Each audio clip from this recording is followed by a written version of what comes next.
अनिल देशमुख फरार आहे.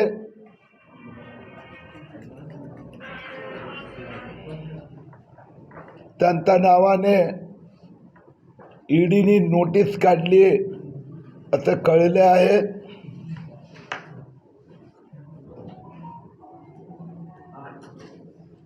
एक अनिल जेलच्या दारात उभे आहेत आणि उद्धव ठाकरेंचे दुसरे अनिल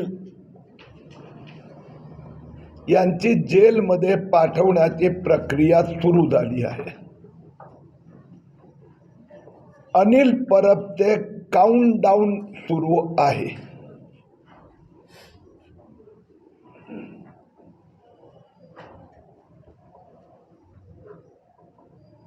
आज आम्ही अनिल परबचे सचिन वाझे म्हणजे बजरंग खरमाटे, अफाट संपत्ती आहे, 40हून अधिक जमिनी, कन्स्ट्रक्शन कॉन्ट्रॅक्ट, फॅक्टरीज,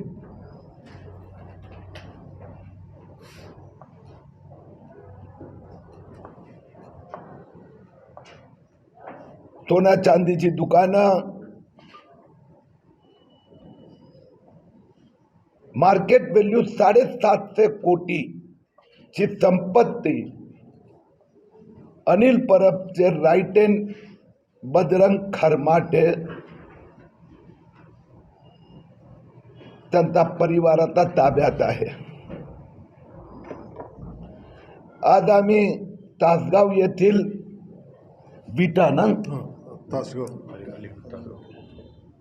तेथील प्रथमेश पाईप फॅक्टरी बघितली. त्याचा पगार 70-80 हजार आणि त्याचे 270 कोटीची फॅक्टरी. प्रथमेश हे बजरंग खरमाटेचा मुलाचं नाव. मुलाचं नाव प्रथमेश.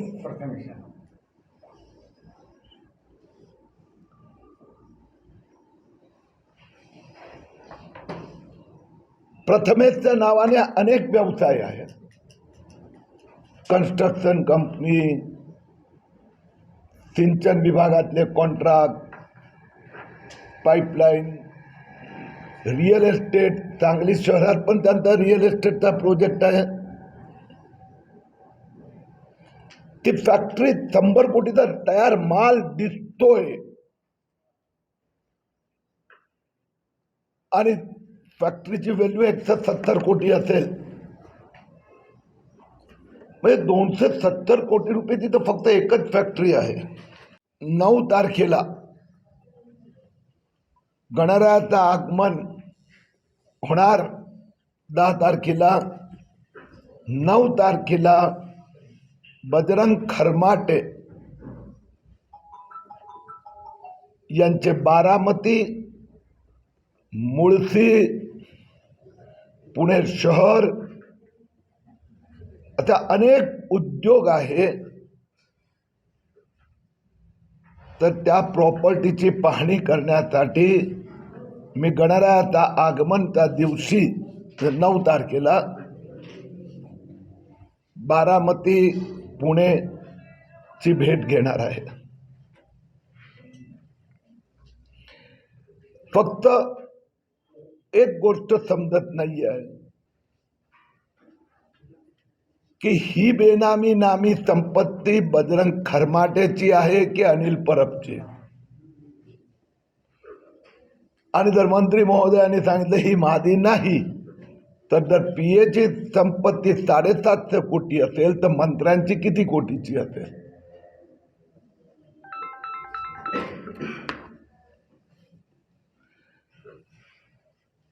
अनिल परब यांचं ऑफिस, अनधिकृत ऑफिस, मिलिंद नार्वेकरचा अनधिकृत बंगलो, अनिल परबचा अनधिकृत रिसॉर्ट आणि त्यांच्या पीएचा अनाप शनाप संपत्ती, ठाकरे सरकारची लूट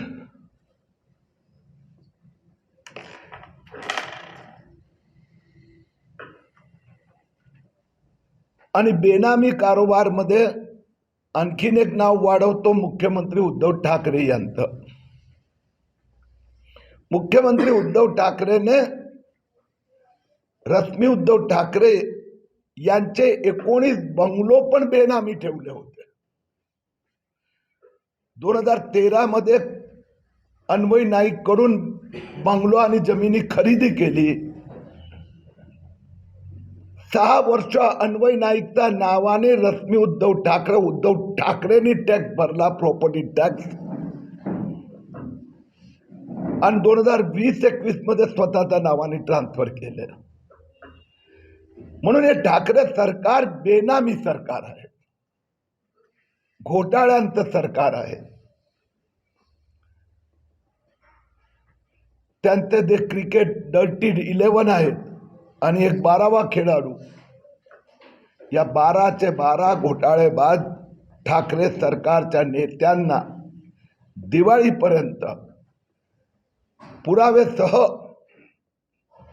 त्यांचे घोटाळे आम्ही सिद्ध करणार. तर ते ज्यावेळी ह्या सगळ्या डिपार्टमेंट, इन्कम टॅक्स, ईडी हे सगळं आता त्यांनी सुरू केलेलं आहे, तर ते हळूहळू बाहेर येणार. याच काळात तुम्ही आता चौकशी करायला लागता. मागच्या वेळेस सुद्धा तो सेवेत असायचा, ज्यावेळेला सरकार तुमचं होतं त्यावेळेला का वाटली नाही की चौकशी करावी याची? एखाद्या चोरची चोरी पकडली गेली आणि ते चोरी केल्यानंतर त्याच्या मागचा चोरीचा सामान सापडला, तर आपण असं नाही म्हणत की मागची चोरीचा सामान त्याचा झाला. मला एक गोष्ट खूप हसायला येतं, उद्धव ठाकरे आणि त्यांचे सहकारी संजय राऊत आणि शिवसेना नेत्यांचं हसायला येतं. त्यांनी घोटाळा केला नाही, किरीट सोमय्यांनी जे पुरावे दिले ते चुकीचे आहे हे सांगण्याची हिंमत न उद्धव ठाकरेची झाली, न रवींद्र वायकरची झाली, न प्रताप सरनाईकची झाली, न अनिल परबची झाली, न अनिल देशमुखची झाली, न मुंबई महापौर किशोरी पेडणेकरची झाली. मला हे समजत नाही. घोटाळेबाज तुम्ही आहात आणि प्रश्न मला विचारतात. घोटाळा ज्यावेळी बाहेर आला, मी जे सांगतो ते घोटाळे आहे. तुम्ही पैसे ढापलेत, सांगा ना. आम्ही नाही ढापले, सांगा ना. अनिल देशमुखने जावा सीबीआयने ईडीच्या दारात. म्हणजे गंमत अशी आहे, घोटाळेबाज आम्हाला प्रश्न विचारतात. आता पहिला मुद्दा, मी जे उत्तर दिलं तो तथाच उत्तर आहे. कारण की हा प्रश्न संजय राऊत दर 4थ्या दिवशी मला विचारतात माझ्या नावाने. तुमचा प्रश्न तर उत्तर देतो, पण हा प्रश्न उद्धव ठाकरे सांगतात, हा प्रश्न भावना गवळी सांगतात, हेच प्रश्न प्रताप सरनाईक सांगतात, हेच प्रश्न अनिल परब, अनिल देशमुख. तर पहिला पार्ट असा आहे की घोटाळेबाजांवर मी जे आरोप केले, डॉक्युमेंट दिले, एव्हिडन्सेस दिले, त्यातनं जर मी चुकीचे एव्हिडन्सेस दिले असेल तर तुम्ही म्हणजे नोट तुम्ही तुमचा प्रश्नाच देतो उत्तर. तर यू कॅन चॅलेंज मी. अरे मी उत्तर देतोय रे दादा. राहिली दुसरी गोष्ट, घोटाळेबाज जर किरीट सोमय्या घोटाळेबाज असेल तर किरीट सोमय्या, नील किरीट सोमय्या आणि माझी पत्नी प्रोफेसर डॉक्टर मेधा किरीट सोमय्या, या तिघांवर पण उद्धव ठाकरे आदेश दिले कागदात, रायटिंगमध्ये. तर प्रताप सरनाईकनी घोषित केलं. मी त्यांना खुलेआम चोरी चॅलेंज केली. किरीट सोमय्या, नील सोमय्या, मेधा सोमय्याने एक दमडीचाही भ्रष्टाचार केला तर मी जेलमध्ये जायला तयार आहे. मुद्दा असा आहे की जो राजकीय पदाचा दुरुपयोग करून भ्रष्टाचार, घोटाळे करतात, त्यांच्यावर कारवाई व्हायला हवी. एक मिनिट, मी उत्तर देतो दादा. काय आहे एवढी, यांच्यावर कारवाई व्हायला हवी. जर आम्ही घोटाळे केले असते तर उद्धव ठाकरेंनी आम्हाला केव्हाच जेलमध्ये टाकले असते. मग गुंड मारायला पाठवलं नसते. किरीट सोमय्यांवर 2 वेळा प्राणघातक हल्ला उद्धव ठाकरेच्या निर्देशाखाली झाला, 2दा. हे जे 7 दिवसापूर्वी वाशिममध्ये एवढी मोठी दगडफेक झाली, 150 लोक जमले, तर तिथली पोलिसांच्या उपस्थितीत जमले होते. आणि FIR काय केली, एक दगड आला. व्हिडिओमध्ये, मीडियामध्ये एवढे येतात. दसऱ्याच्या वेळी पण माझ्यावर घोटाळा, 100 लोक शिवसैनिक म्हणजे. तर म्हणून मुद्दा असा आहे, जर भारतीय जनता पक्षाचा कुठलाही नेता मंत्री कोणी जर त्यांनी घोटाळे केले असेल तर करावं ना महाआघाडी आघाडीने त्याची चौकशी. मुंबई महापालिकेचे घोटाळे, मुंबई बँक, हा, मुंबई बँक घोटाळा असो की महाराष्ट्र सहकारी बँकेचा घोटाळा असो, नाही सांगली जिल्हा, सांगतो ना दादा, किंवा आणखीन कुठले घोटाळे असो, जर हे घोटाळे असते आणि प्रूफ एव्हिडन्सेस असता तर उद्धव ठाकरे आणि शरद पवारांनी केव्हा सगळ्यांना जेलमध्ये टाकले असत्या. 1.5 वर्ष, 2.5 वर्ष ते सत्तेत आहे ना. तर त्यांना सांगा स्टंटबाजी बंद करा. घोटाळे केले आहे ना, मी घोटाळ्यांचे एव्हिडन्सेससह पुरावेसह. आणि मुद्दा असा आहे, गेल्या कोविडमध्ये उद्धव ठाकरेच्या सरकारने घोटाळे केले. उद्धव ठाकरे यांनी 28 नोव्हेंबरला 2019ला मुख्यमंत्री पदाची शपथ घेतली आणि 29 नोव्हेंबरला जो मुंबई महापालिकेला 10 वर्ष जो प्लॉट घेतला नव्हता गेला, जे अजमेरा बिल्डरने 2.5 कोटीत घेतला होता दहिसरचा, तो उद्धव ठाकरेजीने 900 कोटीमध्ये विकत घेतला. म्हणजे मुख्यमंत्री शपथ घेताना 900 कोटीचा भ्रष्टाचार करतात. मुंबई महापालिकेने दहिसरला एक आरक्षण असलेला प्लॉट होता, त्या पूर्ण झोपडपट्टी आहे, संपूर्ण झोपडपट्टी आहे. म्हणून महापालिकेच्या तिन्ही आयुक्तांनी, महापालिका आयुक्तांनी सांगितलं की ही जागा एक्विजिशन करू नये, कारण की काय होणारच नाही. 10 वर्ष पेंडिंग होता. शिवसेनाने नाकारला होता, त्यांचा इम्प्रुव्हमेंट कमिटीने 2 नोव्हेंबरला नाकारला. 2 नोव्हेंबर 2019ला रिजेक्ट केलं प्रपोजल. 28 नोव्हेंबरला मुख्यमंत्रीची शपथ घेतली. 29 नोव्हेंबरला तातडीचा विषय म्हणून मुंबई महापालिकेने 900 कोटीत घेतला, 349 कोटीचं पेमेंट केलं. ह्या सरकार आल्यानंतर फक्त घोटाळे. मी सांगतो जरा आता की यांचं बरोबर उत्तर देतो, यांच्यामध्ये तुमचं नाही की हे सरकार आल्यानंतर 120 दिवस महाराष्ट्रात 100% लॉकडाऊन होतं. 100%. तुम्ही मी बाहेर शकत नव्हते. आणि त्यावेळेला उद्धव ठाकरेंनी मातोश्री बंगल्यामधून ऑर्डर दिलं महापालिका आयुक्तांना, 5000 खाटांचं हॉस्पिटल बनवा, जमीन एक्वायर करा. जी जमीन महाराष्ट्र सरकारची होती ती 62 कोटीत उद्धव ठाकरेचे बिझनेस फायनान्शियल बिल्डर पार्टनर यांना दिली 62 कोटीत. आणि त्याच दिवशी संध्याकाळी ते 2100 कोटीत महापालिकेने ते हॉस्पिटलसाठी एक्वायर करण्याचा निर्णय घोषित केला. आणि ही कंप्लेंट मी राज्यपालांना दिली. राज्यपालांनी लोकायुक्तला इन्व्हेस्टिगेशनचा आदेश दिला आणि शेवटी ते 2100 कोटीची जमीन घेण्याचा प्रस्ताव महापालिकेने लोकायुक्तकडे माफी मागितली आणि रद्द करावा लागला. हे जे मी घोटाळे सांगतोय अनिल देशमुख, तर अनिल देशमुखने 2012 मध्ये पण घोटाळे केले होते, तेही आले बाहेर. परंतु सचिन वाझेनी आणि परमवीर सिंग घोटाळेबाज पोलीस कमिशनरला उद्धव ठाकरेंनी नियुक्त केलं ना, मी थोडा केला होता. सचिन वाझेची नियुक्ती नाकारण्यात आली होती फडणवीसने, उद्धव ठाकरेंनी अपॉइंट केलं आणि त्यांनी 100 कोटी रुपये महिन्यात आहे. म्हणून घोटाळा आधी केला असेल, RTO मध्ये घोटाळे आहे, भ्रष्टाचार आहे, सगळ्यांची चौकशी झाली पाहिजे, मी सहमत आहे. मी पहिली आपल्याला स्पष्टता करतो की मी आत्ताच आपल्याला सांगितलं सचिन वाझेचा 100 कोटीचा घोटाळा तो खूप उशिरा बाहेर आला.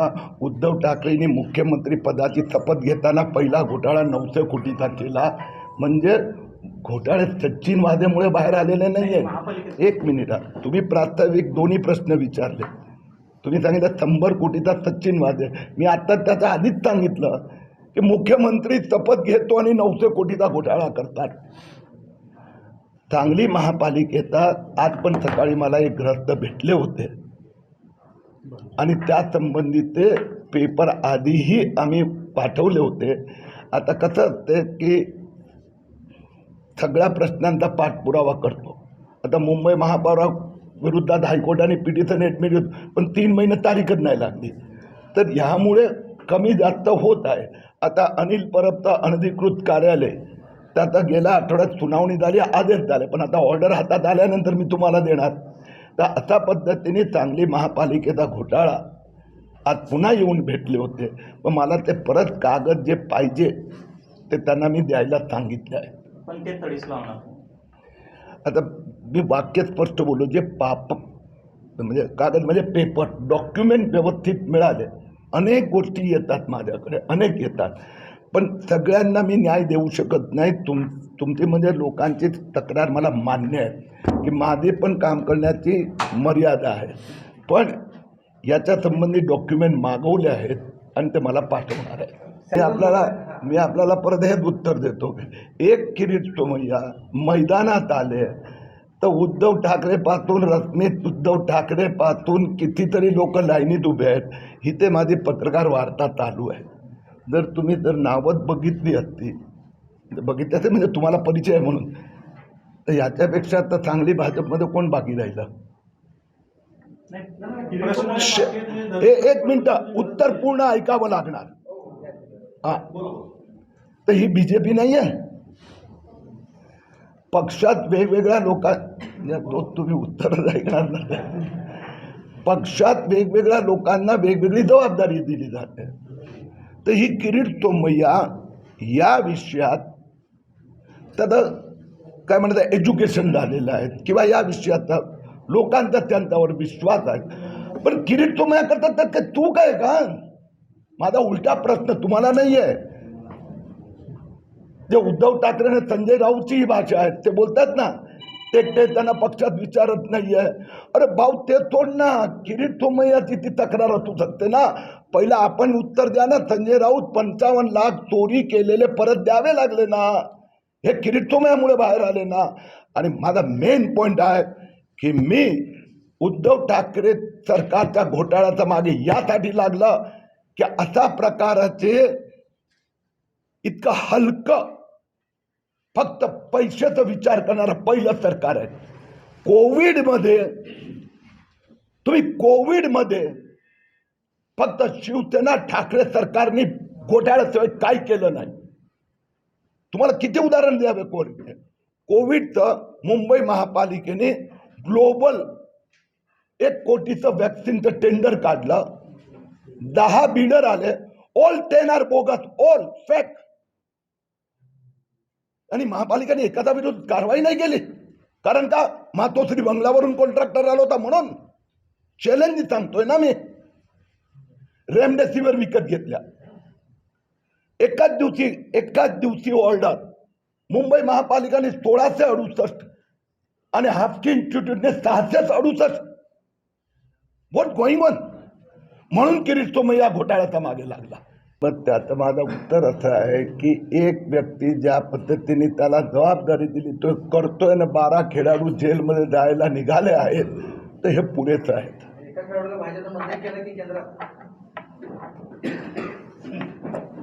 पहिले ठाकरे सरकारला विदाय होऊ द्या.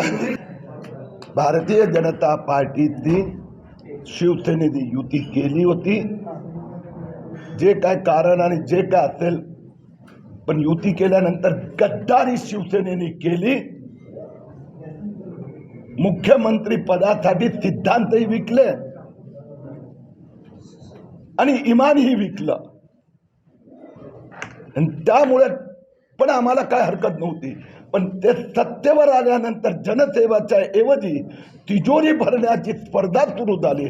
त्यामुळे भारतीय जनता पक्ष, दुसरी गोष्ट मुद्दा म्हणजे मी जरा सततच सांगितलं की एक किरीट सोमय्या करतो तर अनिल देशमुखला उद्धव ठाकरेंनी स्वतःचा बंगल्यात लपून ठेवावं लागलं. एक मिनिट, लपून ठेवावं लागला. तो त्यांचा सेक्रेटरी, मुख्यमंत्रीचा सचिव आहे मिलिंद नार्वेकर, ऑफिशियल, त्याला अनधिकृत बंगलो तोडावा लागला. आणि त्यांचा राईट हँड अनिल परब जो मुख्यमंत्रीचा मंत्री आहे, त्यांना त्याचा ऑफिस तोडण्याचा आदेश झाला अनधिकृत. फक्त मी लोकायुक्त ऑर्डरची वाट पाहतोय. म्हणजे एवढे घोटाळेबाज लोक आहेत त्यासाठी पक्षाने मला ही जी जबाबदारी दिली आणि जनतेचा जो माझ्यावर विश्वास आहे, जर आमच्यापैकी कोणी चुकीचं वागत असेल तर मुख्यमंत्री उद्धव ठाकरेजी, शरद पवार साहेब आणि राहुल गांधी त्याची चौकशी करावी आणि त्यांची सत्ता आहे, त्यांनी त्या चोर लबाड दोघी व्यक्ती असेल. मी माझं नाव जास्त यासाठी देत नाही कि एक दिवस तुम्ही बघितलं असेल नील तोमैया को जेल में गिरफ्तार किया, पुलिस स्टेशन में बिठा के रखा आणि दुसऱ्या दिवशी पोलीस कमिशनर स्पष्टीकरण देतो, याच्यावर काही तक्रार नाही. पण एक दिवस नाटकं उद्धव ठाकरेंनी केली ना, तसं हे ठाकरे सरकारच्या धमक्याला आम्ही बापरे द्या. आमच्यापैकी कोणी चुकीचं केलं असेल, आम्ही पण चुका करतो ना, करू शकतो, तर त्यांनी करावी ना चौकशी. तर परत मला तिथे कदाचित पक्षाला दूरदृष्टी होती, नाही तर तुमच्या समोर एवढी चर्चा करायला संधी मिळाली नसती ना. तुम्ही म्हणताय की चूक, जाऊ दे आता दुसऱ्यांना पण बोलू दे. तुम्ही म्हणताय की चूक शिवसेनेनं सुधारली आणि भविष्यात युती केली तर घोटाळे तुम्ही तसे ठेवणार. दोन गोष्टी वेगळ्या आहेत. अनिल देशमुख आज फरार आहे, त्याला घोषित करण्यात आला आहे. अनिल परब पण जेलमध्ये. हे जे 12 घोटाळेबाज आहे, पुढच्या आठवड्यात भावना गवळीवर पण कधी कारवाई होत आहे ते बघा तुम्ही. तर हे घोटाळेबाजांना त्यांनी केलेले घोटाळे आणि ठाकरे सरकारने कोविड काळात जे महाराष्ट्रात या घोटाळेबाज सरकारमुळे मृत्यू संहार झाला, त्याला क्षमा नाही. अनिल परब झाले, मिलिंद नार्वेकर झाले, आता पुढचं टार्गेट काय? मी 2 नावं आता बघा सांगितले. खेळाडू बाळांचं बाहेर जास्त आहे. आता या तू त्यांनाही प्रश्न विचारू देत. मी म्हणजे त्यांच्या प्रश्नाचं उत्तर तुम्हाला सगळ्यांना हवं आहे. म्हणजे आता अनिल परबवर पुढच्या आठवड्यात पहिली कारवाई होणार. तिथे बंगलावाला आता कार्यालयावाला सांगितलं, भावना गवळीवर पुढच्या आठवड्यात, भावना गवळी म्हणजे त्या घोटाळ्यावर मोठी कारवाई होणार. जितेंद्र आव्हाड यांना आम्ही जाहीर नोटीस देतो की तुम्ही पण बॅग भरा.